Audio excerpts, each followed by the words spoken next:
aqui no Michigan, nos Estados Unidos. E ele observou a maneira como o discurso público vai entrando na nossa conversa, né?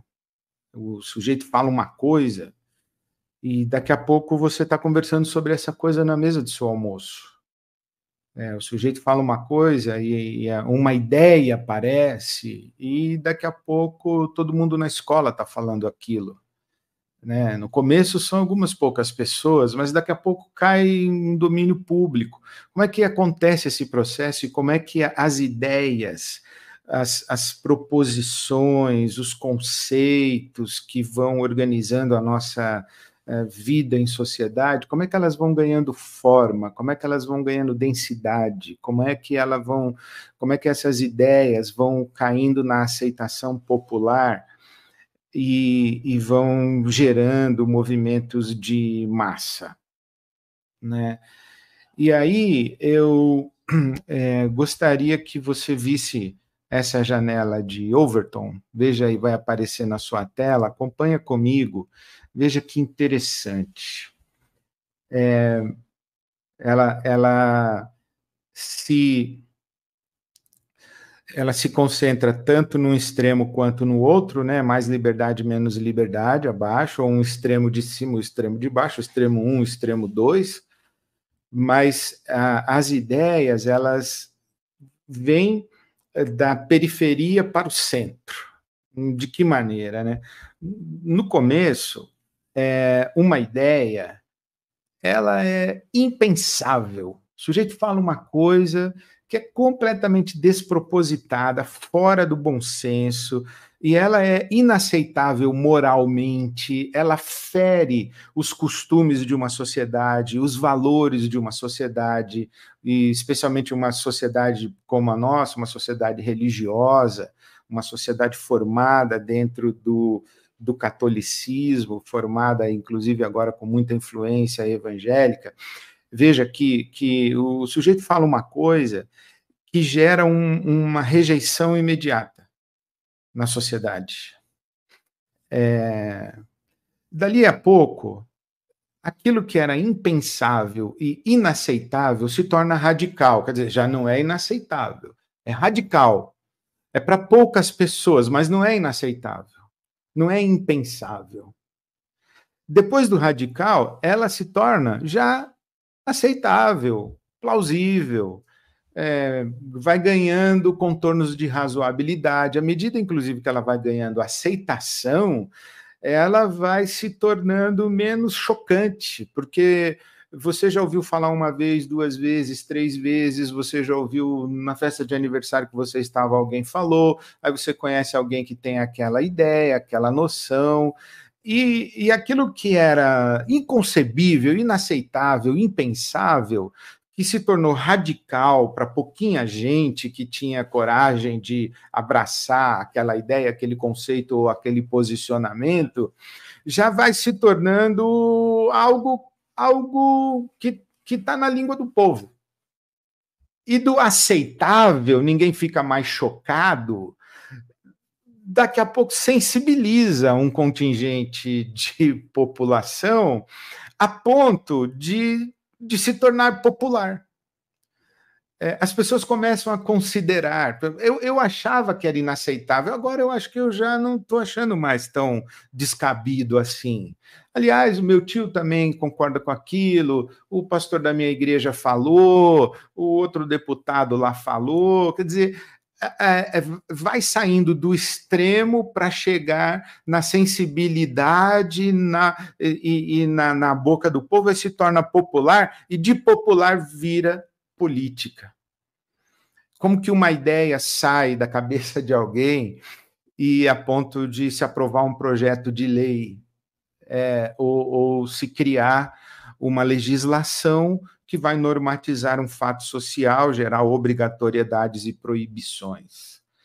É assim que acontece. O sujeito fala um negócio absurdo, aí vai ganhando corpo, vai se tornando aceitável, vai se tornando, e aí cai e gera uma massa, e ninguém se choca mais com aquilo. Então, queria dar uns exemplos para você, né, que esse processo de como as ideias e os conceitos eles entram no debate público e como que eles começam a fazer parte das conversas, esse processo, ele é muito inteligente, ele acontece de caso pensado. Então, quando você vê as barbaridades e ouve barbaridades, elas não são apenas falas de pessoas sem noção, de pessoas ignorantes. Elas não são falas de pessoas não esclarecidas, e elas não são falas isoladas. Elas são falas propositadas e que são jogadas na arena pública para entrar nesse processo. Primeiro de uma rejeição e tudo mais. Então, eu vou dar exemplos para você. O sujeito vem e diz assim, olha, vamos fazer um PL para criminalizar a mulher que faz aborto e, inclusive, mulher que foi estuprada, se ela fizer aborto depois de 22 semanas. Ou mesmo, vamos falar do próprio aborto. Vou fazer um aborto. Não, isso, em hipótese alguma, isso é inconcebível, isso é inaceitável, mas aí começa um movimento aqui, um movimento ali, daqui a pouco você conhece uma mulher que fez aborto, outra mulher que fez aborto, daqui a pouco você está conversando sobre isso dentro da sua casa, aí o seu filho traz uma coisa da escola, quer dizer, a ideia que no início era absolutamente chocante, ela vai ganhando densidade, aí vira uma política pública. Por exemplo, nós chegamos a aprovar os chamados casos de aborto legal, né? Quando é o caso de risco contra a vida da mãe, da gestante, de bebês anencéfalos e o caso do estupro. Quer dizer, isso foi consolidado na sociedade, isso daí. Aí vem alguém e diz assim, vamos criminalizar o aborto. Eu falei, não, aí começa uma discussão, não, aí retira a discussão, mas jogou a discussão. Quer dizer, aquilo que era inconcebível, agora está jogado, já entrou no debate. E aí, quem joga esse conceito, essa ideia, faz uma proposta desse tipo, começa a esperar ver a reação popular. Aí começa nas redes sociais, aí começa na imprensa, aí daqui a pouco, entende como funciona? Então, o sujeito vem, por exemplo, e ele diz assim, tortura. O que você acha da tortura? Torturar pessoas que pensam politicamente diferente de você. A gente fala sobre a questão da tortura como um dos flagelos, um dos crimes do período dos regimes militares na América Latina e no Brasil, a ditadura militar no Brasil. Quer dizer, a tortura é uma coisa inaceitável. Mas aí vai um deputado e ele fala no plenário do Congresso que ele está fazendo um voto parlamentar em nome de um torturador, o coronel Brilhante Ustra. Quer dizer, aquilo que é agressivo, aquilo que é chocante, aquilo que é repulsivo, é pronunciado no plenário do Congresso e não sofre sanção nenhuma, não sofre impedimento nenhum formal, cai na discussão, e aí tem gente que concorda, gente que não concorda, gente que apoia, gente que não apoia. Daqui a pouco você está falando sobre tortura no almoço de domingo na sua casa.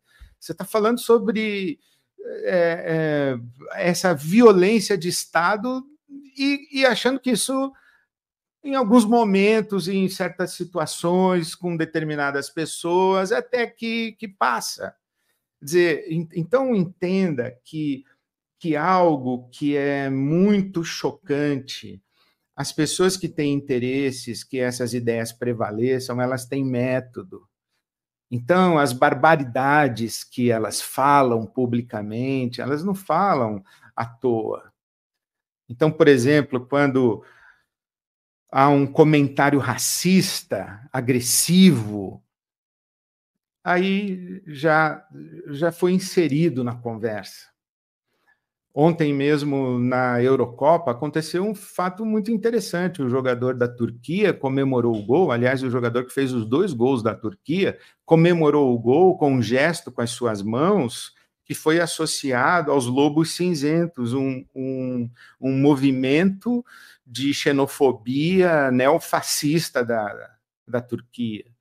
Quer dizer, então, aquilo que é repugnante como ideia é objeto de símbolo de comemoração de gol na Eurocopa, com milhões de pessoas assistindo. Quer dizer, eu que nunca tinha ouvido falar em lobo cinzento, já ouvi falar em lobo cinzento.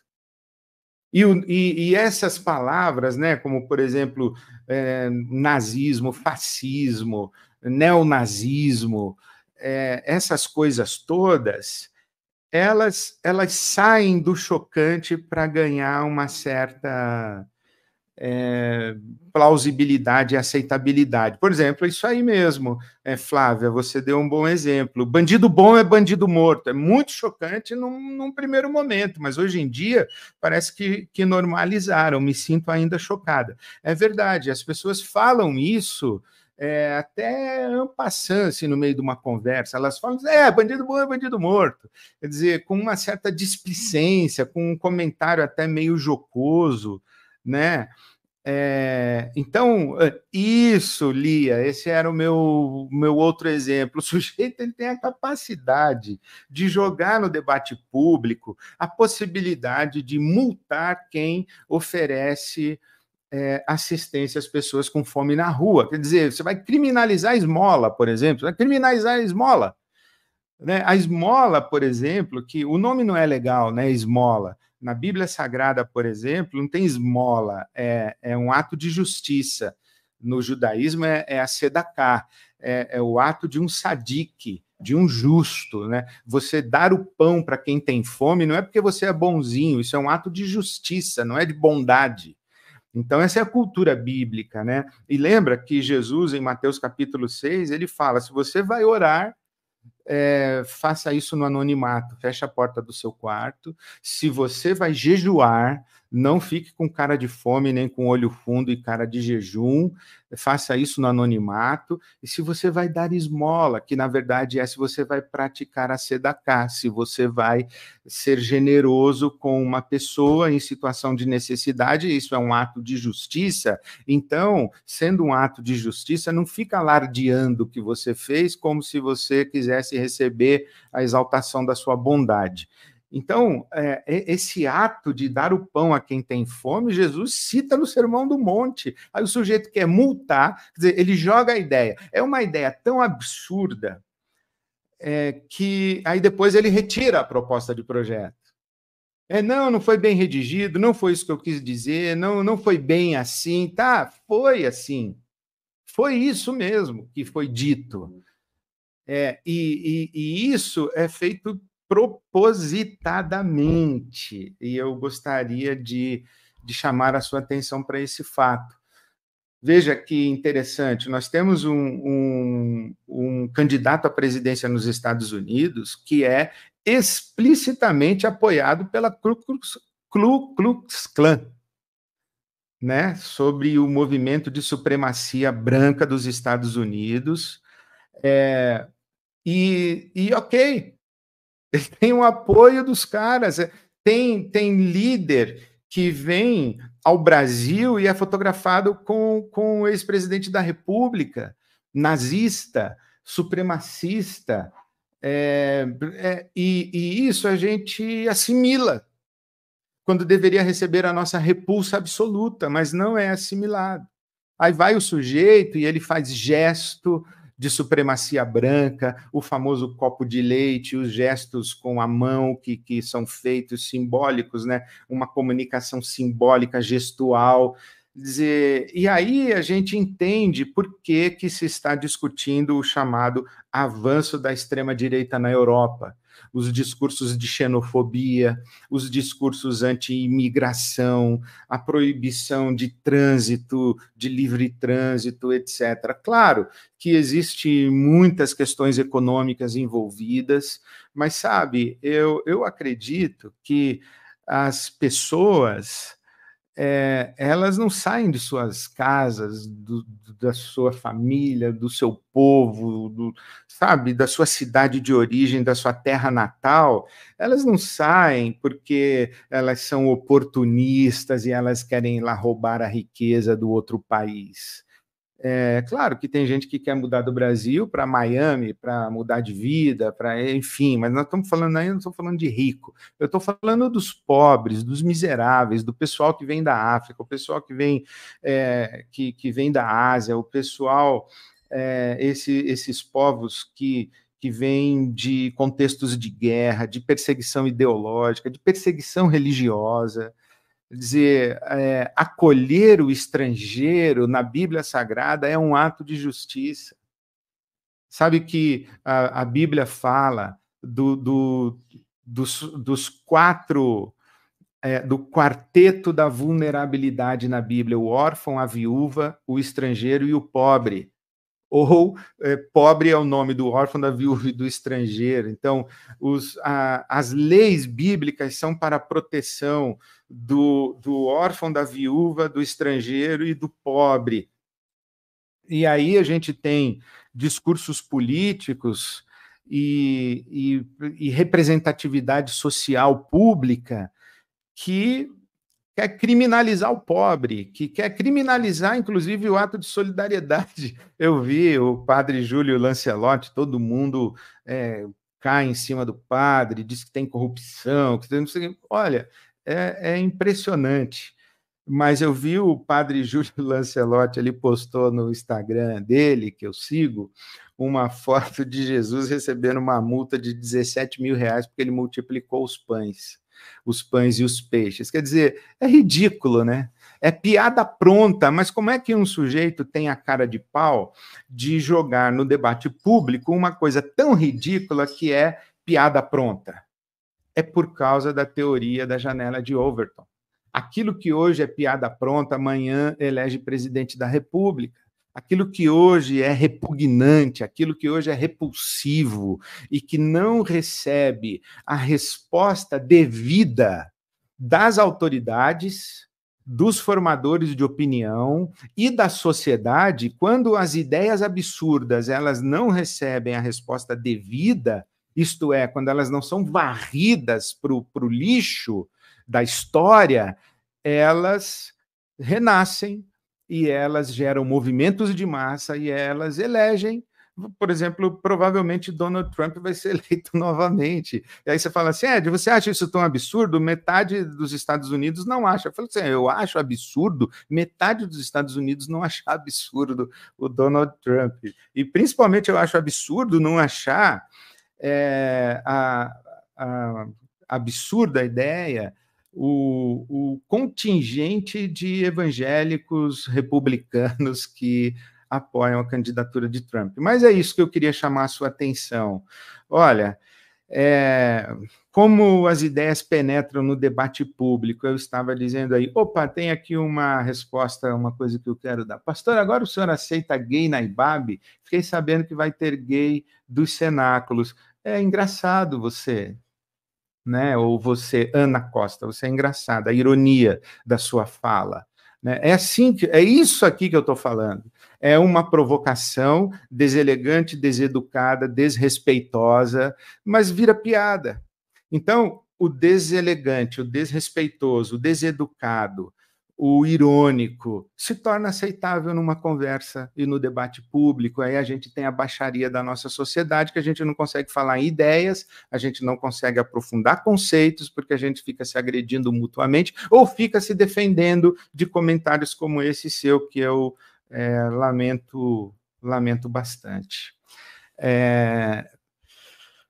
Que mais? Eu estava falando, quando eu parei aqui, eu estava falando do Trump, eu estava falando de tudo isso aí, mas é isso que eu queria falar, de como que esse debate... Aliás, eu tenho um livro para... Ô, Dani, vê se você acha, consegue tentar achar um livro, chama Os Engenheiros do Caos, que analisa como foi ou como que os engenheiros do caos manipulam a questão do algoritmo com falas absurdas, o famoso clickbait. Por exemplo, o cara vai lá e diz assim, não mande seu filho para a universidade, porque ele vai virar maconheiro, a sua filha vai virar, como é que ele falou?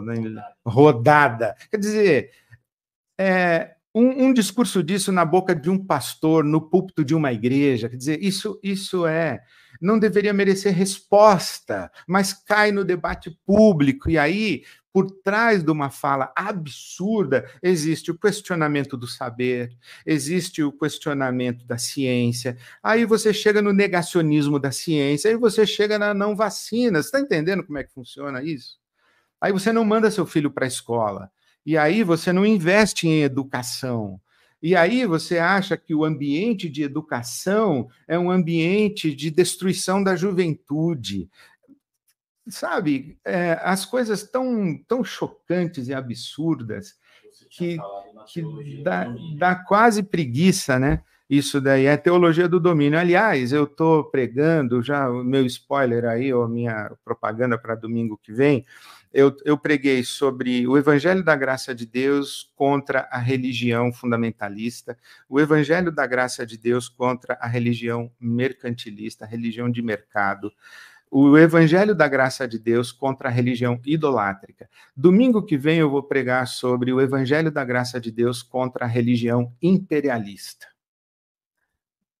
Eu estava em dúvida se usava o imperialista ou triunfalista, mas eu resolvi usar imperialista. Então, é o Evangelho da Graça de Deus contra a religião imperialista. Achou aí, Dani, o livro do... Consegue jogar na tela aí Os Engenheiros do Caos? É de um italiano, se não me engano, o autor. É um livro extraordinário. Ele analisa vários discursos dos extremistas europeus e, inclusive, da América Latina também. Juliano... isso aí. Juliano da Empoli, é isso aí, ou da Empoli, sei lá. Os Engenheiros do Caos, como as fake news, as teorias da conspiração e os algoritmos estão sendo utilizados para disseminar ódio, medo e influenciar eleições. Esse é um texto interessantíssimo. Eu li esse livro, fiquei muito impressionado e fiquei com medo da manipulação dos chamados gabinetes do ódio, da disseminação de desinformação, de mentira, da criação de mentira e das coisas mais... O que eu acho muito chocante, você quer ver? O cara, ele tem... O sujeito fala que a Terra é plana. Você pode entender um negócio desse, a Terra é plana. Tá? Então, a Terra é plana, que você faz assim, isso é piada, isso é um absurdo. Aí o sujeito tem um canal no YouTube que tem milhões de seguidores discutindo terra plana, tratando isso como ciência. Quer dizer, eu acho que o nosso mundo ele é muito maluco. Agora, eu não posso falar nada, porque há quem diga que a religião está nesse campo da maluquice, que a religião está no campo do absurdo, que a religião, né, e que eu sou pastor e que eu vivo de falar coisas absurdas como Jesus nasceu da Virgem, Jesus ressuscitou, Jesus curou leproso, como o Mar Vermelho se abriu, que eu vivo de falar coisas absurdas e a religião fala coisas absurdas. A questão é que tipo de sociedade, que tipo de civilização as coisas absurdas das tradições religiosas geraram. É muito diferente. É muito diferente. O capital de justiça, o capital de valores éticos das tradições religiosas, você se apegar à fala concreta e não conseguir enxergar a realidade simbólica por trás dos discursos religiosos. Bom, enfim, isso aqui fica até para outra live, qualquer dia eu falo sobre isso daí. Mas então eu quis trazer para você esse aporte aí, da janela de Overton, que eu espero que seja interessante aí para você pensar como essas coisas aí acontecem, tá bom?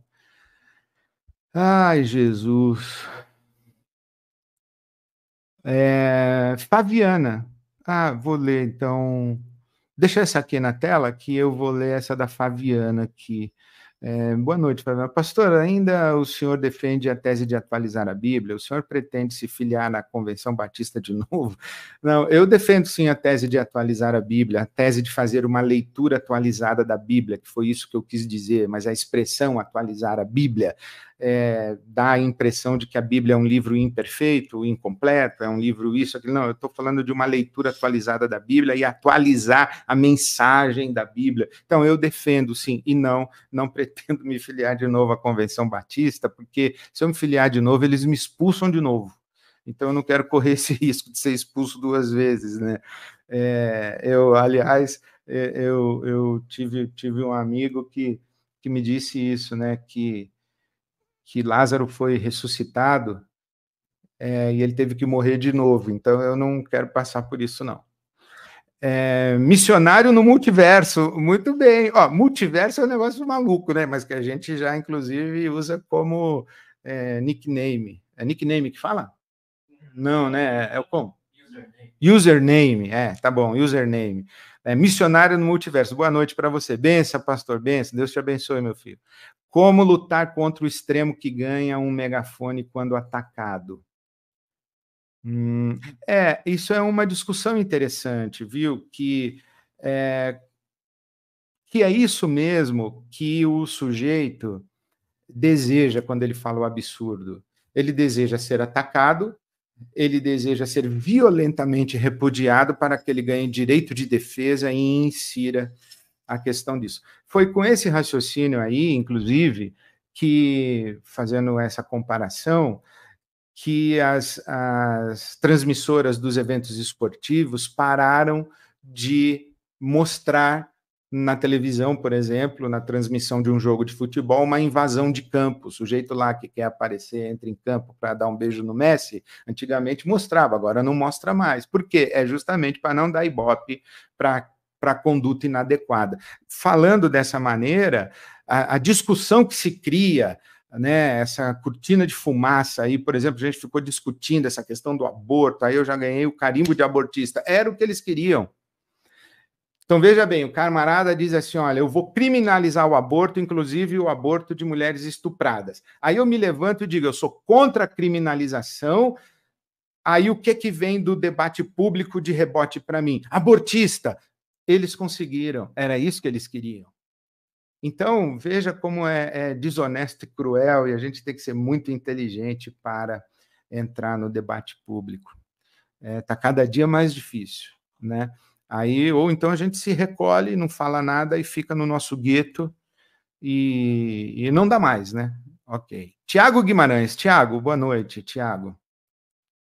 Não fiz faculdade por causa desses pensamentos, mas depois disso consegui formar minha filha, que agora com 22 anos ganha 5 vezes mais do que eu. Que bela ideia dos meus pais. Veja que interessante, Tiago, você é um testemunho vivo, né? De como a educação favorece a nossa mobilidade social. Porque a crueldade da desigualdade não é só que existam pobres, o que já seria uma crueldade inaceitável, e é uma crueldade inaceitável. A crueldade das desigualdades, ou da desigualdade, é que o filho do pobre é pobre, o neto do pobre é pobre, o bisneto do pobre é pobre. A mobilidade social no Brasil demora não sei quantas gerações, e a educação é um dos maiores fatores que favorecem, impulsionam e estimulam e aceleram a mobilidade social. O sujeito deixar de ser miserável, se tornar pobre, se tornar classe média baixa, classe média, quer dizer, de um país ter uma grande massa de sua população que tem acesso aos direitos e aos bens coletivos para uma vida digna, né? Então, obrigado pelo seu testemunho e graças a Deus pela sua visão que a sua filha fez faculdade. Boa noite. Deixei de ser um jogador de futebol, porque meus jogos eram nos domingos. Meu pai, diácono batista, não deixou. Paulo Sérgio. Olha, Paulo Sérgio, eu conheço várias histórias semelhantes à sua história. Eu não tinha o seu talento, mas eu um dia até sonhei em ser jogador de futebol. E evidente que, graças a Deus, não deu certo. Mas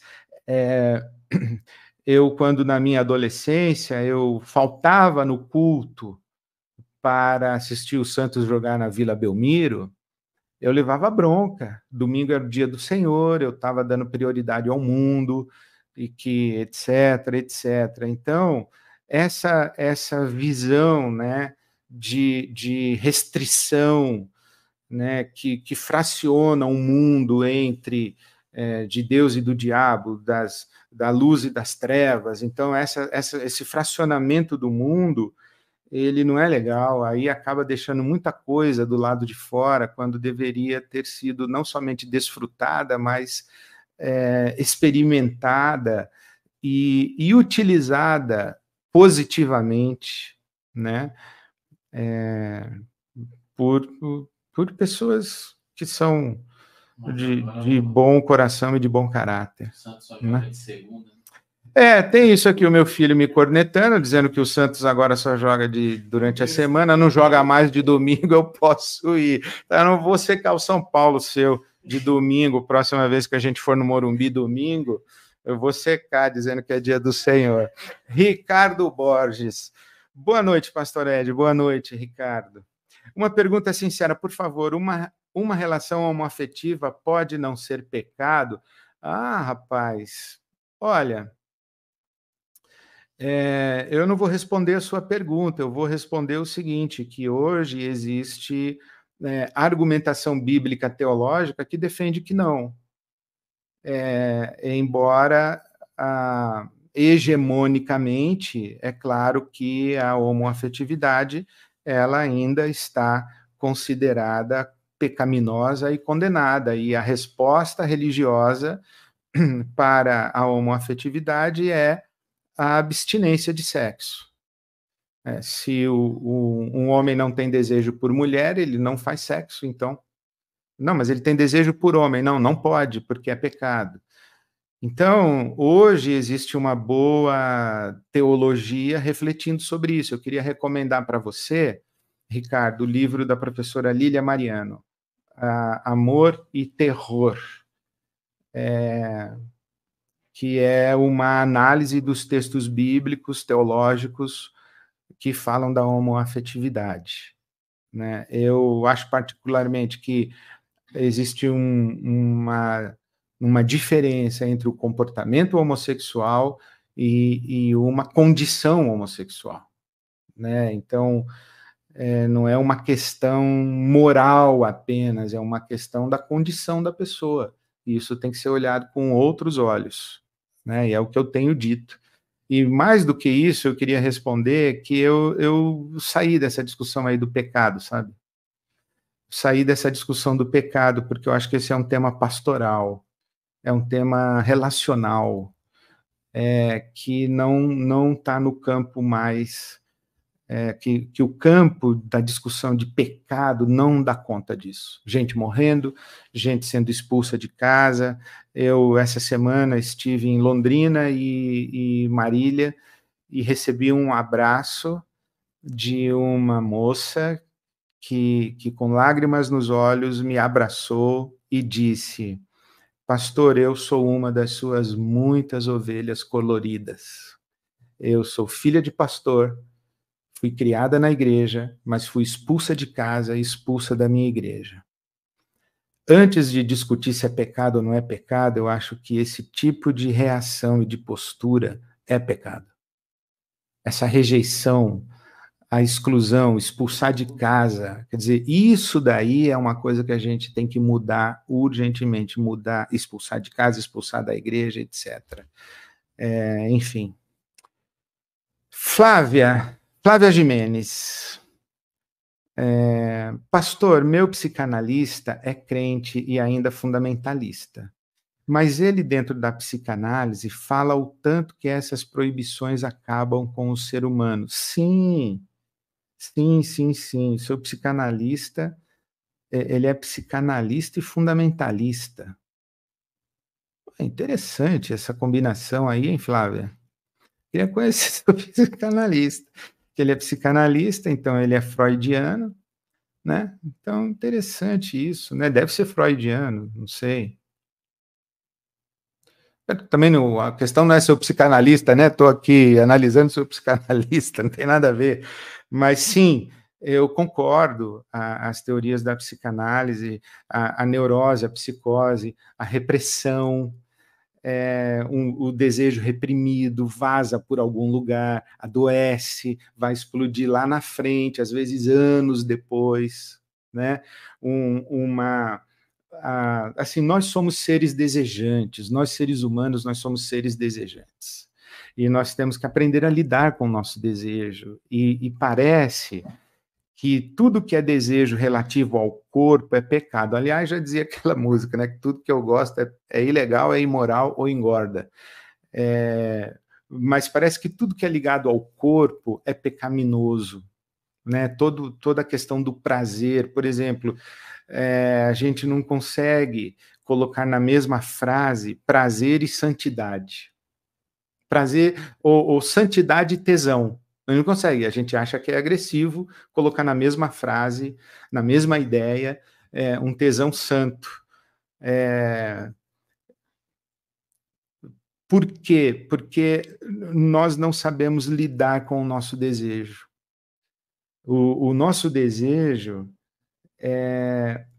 geralmente, ele é tratado ou realizado ou reprimido. E o desejo reprimido é que adoece. E a religião é um espaço muito significativo de repressão de desejo, né? Que vai gerar as neuroses e psicoses e que vai gerar as manias, vai gerar os vícios, as adicções, né? E a vida dupla de muita gente, né? É isso.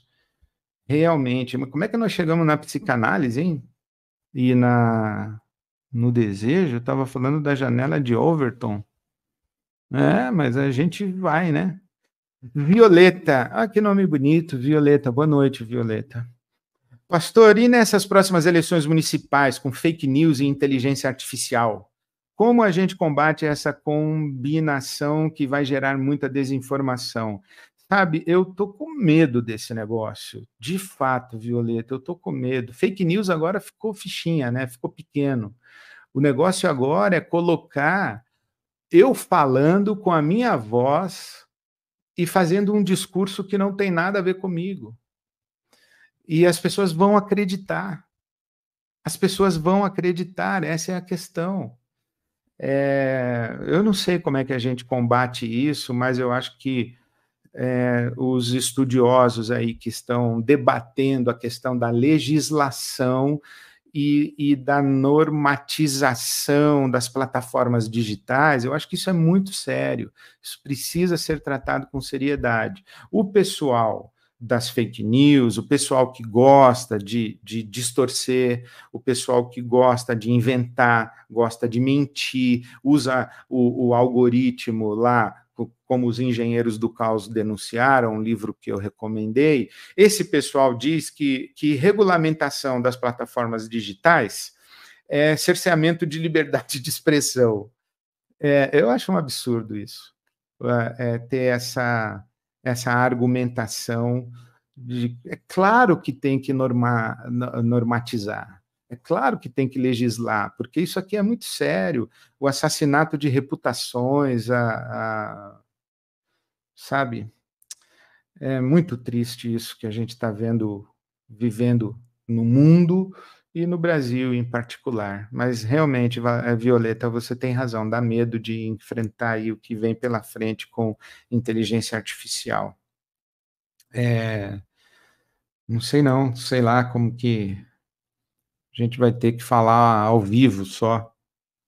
Não sei. Aí vamos. Meu Deus.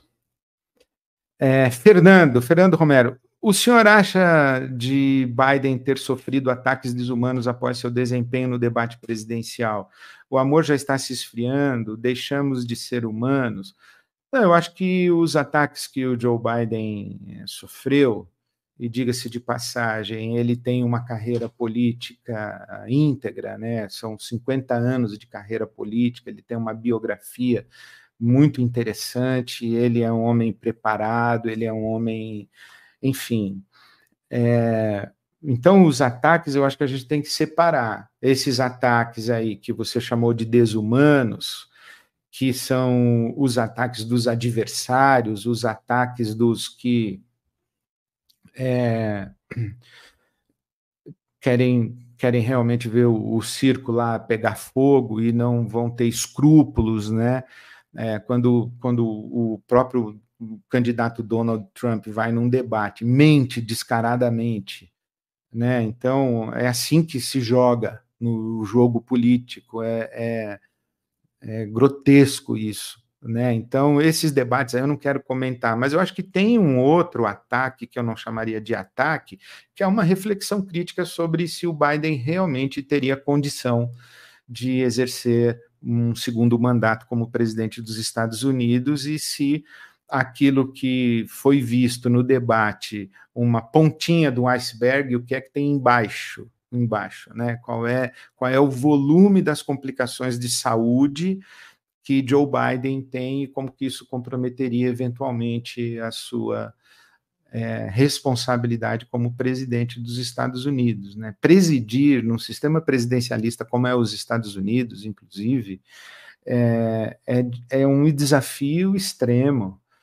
Tomar decisões complexas, tomar decisões quando o seu colégio de conselheiros está divergindo, quando você tem ministros que não concordam entre si com determinados encaminhamentos, questões que afetam milhões de pessoas, guerra, e você tem que tomar decisão assim todo dia, você é exigido, né? Você é exigido. Eu lembro que eu vi a fotografia do Barack Obama quando ele assumiu e quando ele terminou o segundo mandato, como ele tinha envelhecido, como o semblante dele era envelhecido e cansado, porque deve ser extenuante. Não é só o peso do volume de trabalho, é o peso emocional de conviver numa função dessa. Então, eu acho que tem uma reflexão interessante a respeito de Joe Biden. Aliás, hoje eu vi nas mídias sociais que uma figura que conseguiria derrotar Donald Trump nas eleições parece que é Michelle Obama, o que eu, entre nós aqui, gostei muito. Eu votaria na Michelle Obama. Juliano, boa noite, Juliano. Ed, sobre o que o apóstolo Paulo fala na carta aos Efésios, de que as mulheres devem ser submissas aos maridos, você acha que isso se aplica até hoje? O correto seria o homem dar a última palavra sempre? Não, Juliano, não. A submissão da mulher ao marido não significa, inclusive, que o homem tem que ter a última palavra sempre. Interpretar a submissão como o homem dar a última palavra sempre, já é um equívoco. Agora, a gente precisa entender melhor o que é submissão. Você acabou de citar Efésios capítulo 5, versículo 22, que diz o seguinte: mulheres aos seus maridos. Você sabia que a palavra submissão não aparece em Efésios 5, 22? E por que não aparece? Porque Efésios 5, 21 diz o seguinte: sujeitem-se, sejam submissos uns aos outros. Aí vem, mulheres aos maridos. Mas não tem a palavra submissão. Então, Efésios 5, 22 até o capítulo 6, o versículo 9 ou 10, fala de 3 níveis ou 3 tipos de relacionamentos: marido e mulher, pais e filhos e patrões e empregados, ou senhores e escravos naquela época. E o apóstolo Paulo está mostrando que nessas relações que são automaticamente hierarquizadas, ele inseriu o conceito da submissão mútua. E isso precisa ser melhor refletido e precisa ser melhor pensado. O que significa sujeitar-se mutuamente? A outra coisa é que o Paulo, quando diz as mulheres sejam submissas aos maridos, não é novidade. Aquela sociedade é patriarcal, ela está estruturada a favor da autoridade do masculino e uma autoridade absoluta do masculino. Mas quando ele diz, maridos, amem as suas mulheres como Cristo amou a igreja, isso é novidade. Então, o que é ser como exigir a submissão da mulher, em vez de dar a última palavra sempre, morra por ela. Morra por amor. Sacrifique-se por ela. Doe-se para ela e por ela. Está afim de ser Cristo para sua esposa, por exemplo, ou você só quer ser o cabeça?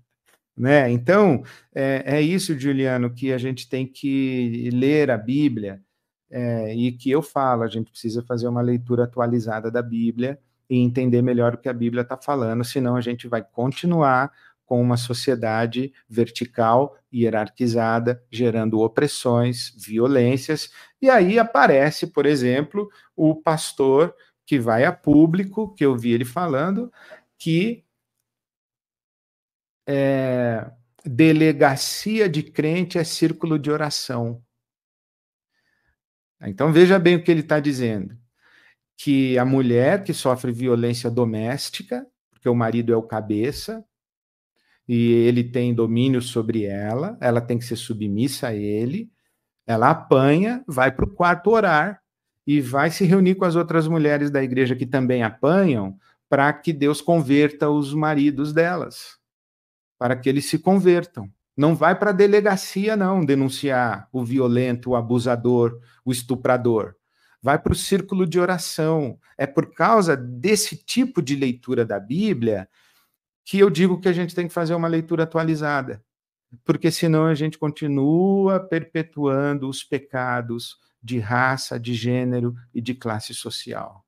É exatamente isso. Você tocou na ferida, Juliano. Muito obrigado por mandar essa pergunta aqui para mim. Vamos lá, senhoras e senhores, que noite, hein? Vocês estão me complicando cada vez mais. Ficar conversando com gente antenada, inteligente, é nisso que dá. Vamos lá. Luiz Henrique, boa noite, Luiz Henrique. Ed, como podemos lidar quando temos medo de outras religiões que não conhecemos? Exato, a ignorância geralmente é a fonte do medo, né? Quanto mais a gente conhece uma coisa, mais a gente compreende, mais a gente entende, menos a gente se assusta e menos a gente tem medo, né? Eu acho que tem muita coisa no mundo, e eu estou assustado com isso, que a gente tem que ter medo mesmo. Mas tem muita coisa que é muito fantasma, e que a educação, a instrução, o diálogo, a conversa.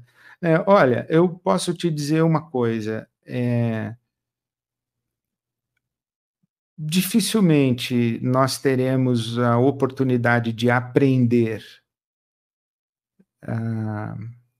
com profundidade em outra situação que não conversar com as pessoas que pensam diferente da gente e que conhecem as coisas que nós não conhecemos. Então, por exemplo, você vai conversar, você quer conhecer a religião de matriz afro, vamos imaginar, quer conhecer o budismo, não vai estudar livro de pastor sobre budismo, vai conversar com um budista, vai ler livro de mestre budista. Eu fiz isso, inclusive, e fiquei preocupado comigo mesmo enquanto eu estava lendo o budismo. Mas a gente precisa ter maturidade para conhecer e conversar com as pessoas para que elas apresentem as ideias delas. Então, assim, eu não tenho lugar de fala sobre islamismo. Então, eu tenho que falar com o sheik, Mohamed Bukai, para ele me explicar. Se eu quiser saber, eu não tenho lugar de fala sobre judaísmo. Então, eu tenho que pedir que um rabino me explique o judaísmo, não eu, ou um pastor evangélico explicar judaísmo, né? Então, acho que a gente aprende mesmo e supera os medos, superando a ignorância, né? E aprende, para superar a ignorância, a gente aprende conversando com as pessoas que têm lugar de fala a respeito das coisas que queremos conhecer. Eu acho que esse é o melhor caminho, né? Vamos lá. Deixa eu beber uma água.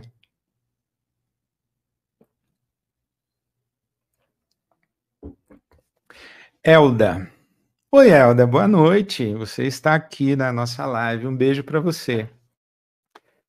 Saudações santistas. Muito bem, obrigado. Recebo.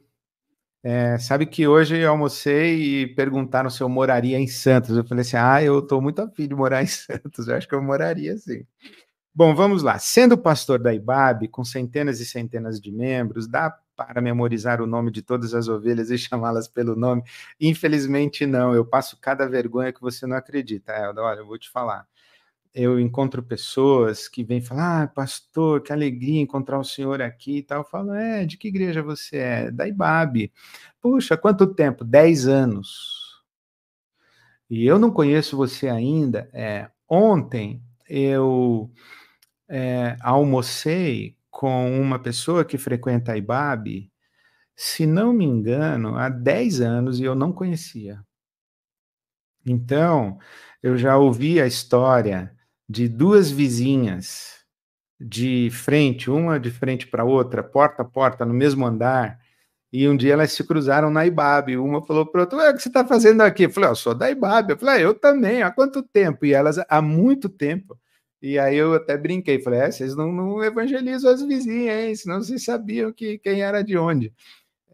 Mas é isso, de fato, a IBAB é grande, a IBAB tem gente que senta do lado direito, do lado esquerdo, no fundo, na frente, entra por uma porta, entra por outra porta, tem gente que vai na celebração das 9, outra que vai na celebração das 19, elas nem se cruzam, e para nós, realmente é bastante difícil a gente guardar o nome de todo mundo.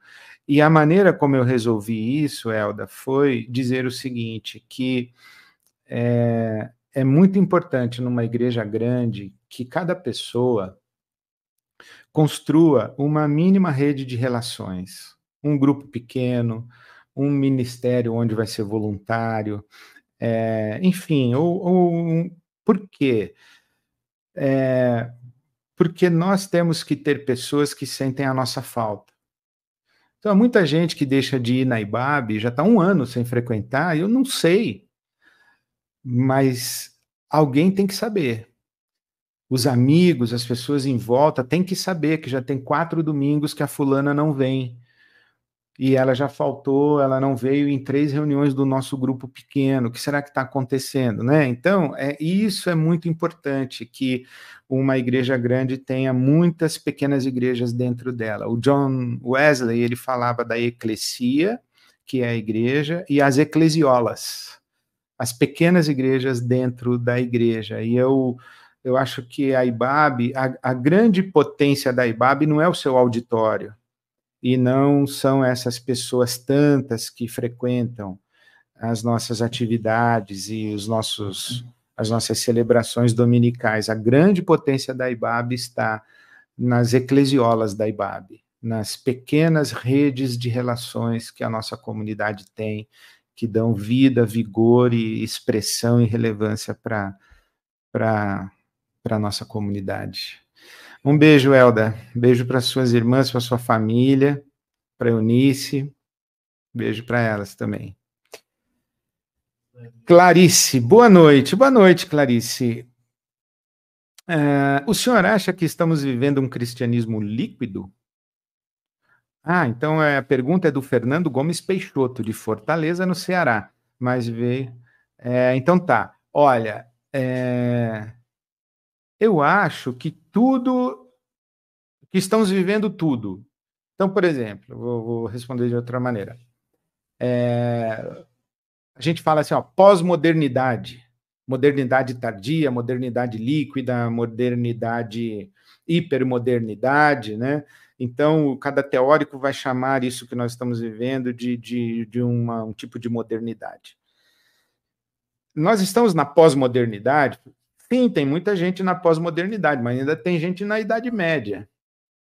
Tem gente ainda que pensa com a cabeça moderna, tem gente que já pensa com a cabeça pós-moderna, e tem gente que pensa com a Idade Média ainda, está na Idade das Trevas. Então, tudo convive.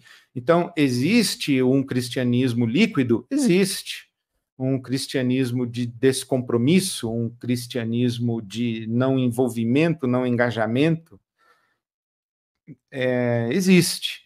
Mas existe também um cristianismo radical, um cristianismo comprometido, tal. Eu não acho que um adjetivo explica todo o fenômeno social ou todo um fenômeno social. Um adjetivo explica parte desse fenômeno. No caso do líquido, explica parte do cristianismo, mas não o todo do cristianismo, né? É o que eu acho, tá bom? Então, minha gente, são 19h03 aqui pelo meu relógio. Nós começamos em que horas, hein? 19h08? 18h08? 18h05, 6, tal, mas tá bom, né? 19h03. Prazer, alegria estar aqui, receber essas perguntas, esses comentários, e eu queria ficar lendo aqui o chat para ver um montão de coisa, mas não dá muito certo para mim, não. Enfim, Deus te abençoe, você, a sua casa, e te guarde. E a semana que vem não tem, porque eu estou viajando, vou viajar na semana que vem, então vou fazer uma pausa, fazer uma folga, mas voltamos depois, tá bom? Esse horário das quartas-feiras às 18 horas tem sido um momento muito especial para mim. Eu oro por esse momento, eu estudo, eu penso, eu reflito, eu sou muito abençoado de estar aqui e ter a oportunidade de falar essas coisas aí que eu tenho conversado com todos. Muito obrigado. Então, voltando, um beijo, Deus te abençoe, você, sua casa, uma boa semana e até breve. Tchau, tchau.